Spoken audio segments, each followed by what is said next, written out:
Yes, this is Sean with A-Action Realty Inspection Services. I'm at a house built in 1975 over in Northeast Dallas area.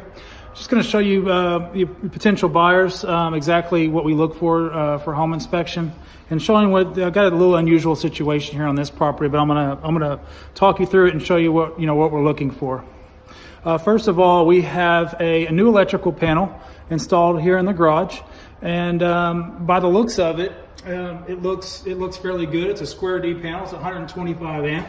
It's bonded correctly, and it appears that there's all copper wiring installed in the property, and the wiring looks like it's fairly new. I want to show you guys, take you inside and show you what we found today.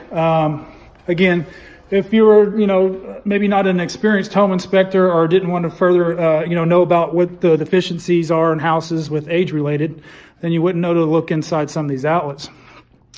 We come to some of the outlets, take a couple switch covers off, pulled off the outlet, and we have some aluminum wiring here installed on copper only receptacles.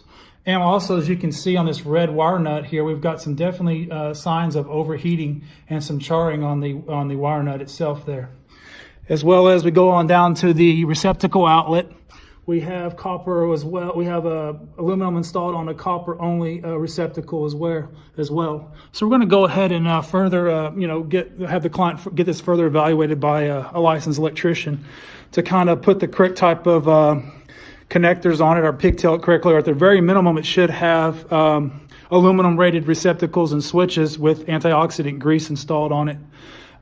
This is kind of, you'll see aluminum wiring anywhere from around 63 to 60 to 75, 78. Again, if you have any questions or would like to book a home inspection, please call A-Action Realty Inspection Services, and have a good day. Thank you.